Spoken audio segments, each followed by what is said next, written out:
New York के mayor बने हैं जोहरान ममदानी। न्यूयॉर्क के पहले मुस्लिम मेयर बने हैं ममदानी। जोहरान ममदानी भारतीय मूल के पहले मेयर बने हैं। डेमोक्रेटिक उम्मीदवार है जोहरान ममदानी। और देखिए, खास बात यह, गौर करने वाली बात यह है कि रिपब्लिकन उम्मीदवार को हराया, यानी कि ट्रंप के जो उम्मीदवार थे उनको हराया गया है। ट्रंप के लिए, अमेरिका के राष्ट्रपति के लिए करारा झटका। तो बड़ी जानकारी आपको दे रहे हैं, न्यूयॉर्क के नए मेयर बने हैं ममदानी। ये खबर जम्मू कश्मीर से है, जहां किश्तवाड़ में मुठभेड़ की खबर आ रही है। 2 से 3 आतंकियों के छिपे होने की सूचना है। देखिए, सुरक्षा बलों ने पूरे इलाके को घेर लिया। बड़ी जानकारी आपको दे रहे हैं, 2 से 3 आतंकी छिपे हुए, जिसकी वजह से पूरे इलाके को घेर लिया गया है। सर्च ऑपरेशन चलाया जा रहा है।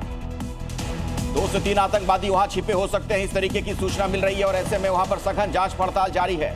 सुरक्षा बलों ने पूरे इलाके को कब्जे में ले लिया है। चप्पे चप्पे को खंगाला जा रहा है। और एक बड़ी खबर आपको बता दें, बिहार में वोटिंग से छील पहले कांग्रेस के सांसद राहुल गांधी के एक बयान पर विवाद हो गया। दरअसल बिहार के औरंगाबाद में एक जनसभा को संबोधित करते हुए राहुल गांधी ने कहा कि देश की सेना सिर्फ 10% आबादी के कंट्रोल में है, जबकि बाकी 90% लोग दलित, पिछड़े, अत्यंत पिछड़े और अल्पसंख्यक समुदाय का प्रतिनिधित्व करते हैं।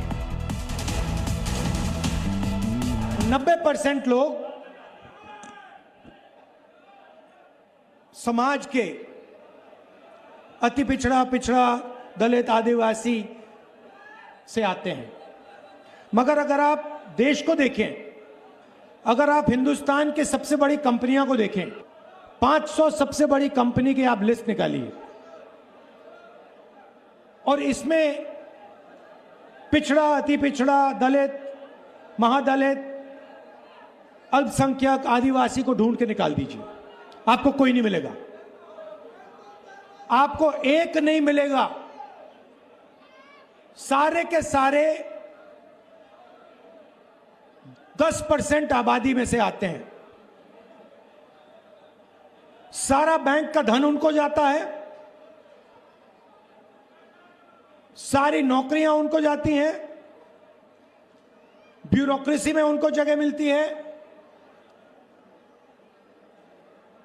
आप जुडिशरी देखिए, वहां भी उनको सब मिलता है। सेना में उनका कंट्रोल है। और अब अगली खबर, मौलाना शमशुल हुदा खान पर एक्शन हुआ है। संत कबीर नगर में मौलाना का मदरसा सील कर दिया गया। देखिए, विदेशी फंडिंग और कट्टरपंथ का आरोप लगा है। पाकिस्तान और कश्मीर लिंक का भी खुलासा हुआ। मौलाना के खिलाफ यूपी एटीएस ने यह बड़ा एक्शन लिया। तो संत कबीर नगर के खलीलाबाद थाने में एफआईआर दर्ज की गई। संत कबीर नगर में विदेशी फंडिंग और कट्टरपंथ का ये आरोप लगा और इसी मामले में यह कार्रवाई की गई है। पाकिस्तान कश्मीर लिंक का भी खुलासा हुआ और अब इसके मदरसे को सील कर दिया गया है। मौलाना के खिलाफ यूपी एटीएस की तरफ से बड़ा एक्शन लिया गया। ये मदरसे जिस वक्त सील किया गया, उस वक्त की तस्वीर आपके सामने है। तो मौलाना शमशुल हुदा खान पर यह बड़ा एक्शन लिया गया है, जिसमें अब प्रशासन की तरफ से उसके मदरसे को सील कर दिया गया। मौलाना का लंदन कनेक्शन भी सामने आ रहा है। कई बड़ी जानकारियां इस मामले में निकलकर अब सामने आ रही हैं। अपने दर्शकों को बता दें, दरअसल 19 दिसंबर 2013 को ब्रिटिश नागरिक बनने के बाद पाकिस्तान का दौरा करता है। इतना ही नहीं, इस्लामी धर्म प्रचार के नाम पर पाकिस्तान के कट्टरपंथी लोगों से संपर्क किया था। जम्मू कश्मीर के संदिग्ध व्यक्तियों से भी ये शख्स जुड़ा हुआ है। जम्मू कश्मीर में इस्लामी कट्टरपंथ को बढ़ावा देने पर इसका जोर रहा है। बहुत ही खतरनाक इसके इरादे सामने आ रहे हैं और इसीलिए इसका कनेक्शन जो है कश्मीर के अलावा लंदन से भी बताया जा रहा है। मौलाना शमशुल हुदा पर लगाए गए आरोप के मामले में ऑल इंडिया मुस्लिम जमात के राष्ट्रीय अध्यक्ष मौलाना शहाबुद्दीन बरेलवी रिजवी ने कहा, मौलाना एक जिम्मेदार व्यक्ति है। इन पर लगाए गए आरोपों की जनता से जांच की जानी चाहिए, ये कहा गया है। मौलाना शमशुल हुदा मिसबाही एक जिम्मेदार शख्सियत का नाम है। इन आरोप को निष्पक्ष अंदाज में जांच होना चाहिए और जांच होने के बाद तभी सारे तथ्य निकल कर के आएंगे, हकीकत एकदम जाहिर होगी। उससे पहले तक कुछ नहीं कहा जा सकता कि कौन दोषी है या कौन दोषी नहीं है।